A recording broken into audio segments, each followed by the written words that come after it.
ka sa comment na to? Hindi niya siguro naintindihan yung caption ko doon sa video ko. Siguro,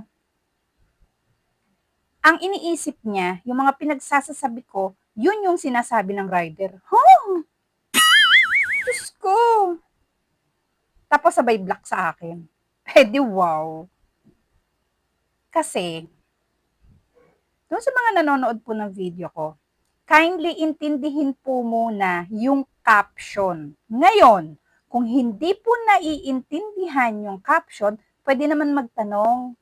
Huwag naman agad-agad magja-judge. Kasi hindi mo naman alam ang full video nung content ko. Tapos magre-react ka ng ganyan. Wala daw pinagsasabi ng ganyan ng mga... Susmi, kuya, naiintindihan mo ba? Dinadivert na nga kita sa YouTube, ayaw mo. So, hindi ko na problema yon. Isa lang ang problema mo. Reading and watching comprehension. Kuya Bli, umintindi ka muna bago ka mag-react. Diyos ko naman. Pwede naman magtanong. Pwede mo naman i-check yung full video. Hindi mo ba nakikita at hindi mo ba nababasa? Negative attitude ng buyer towards rider. So, ibig sabihin nun, bakit nagkakaroon ng negative attitude ang buyer sa rider? Walang negative o walang nakakasakit na salita ang sinabi ko doon.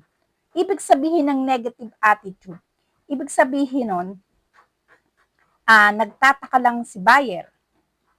Kumbaga, nagtatanong, naiinis, pero hindi naggalit. Bibigyan kita ng sample. Rudeness.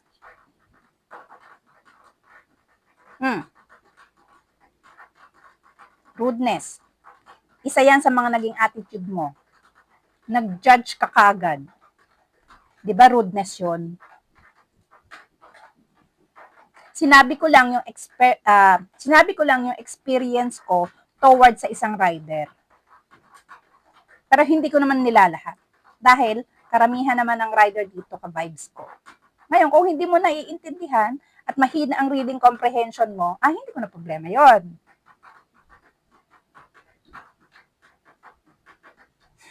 Kung hindi mo maintindihan, it's your problem, not mine.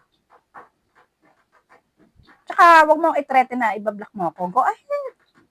Karapatan mo yan.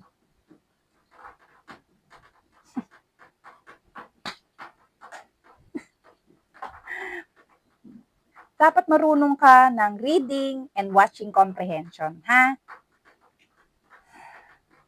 Susme, intindihin kasi muna bago mag-react. Di yung magiging judgmental ka. Yung pang-aalam yung buong story, react ka kagad. Ay, naku kuya.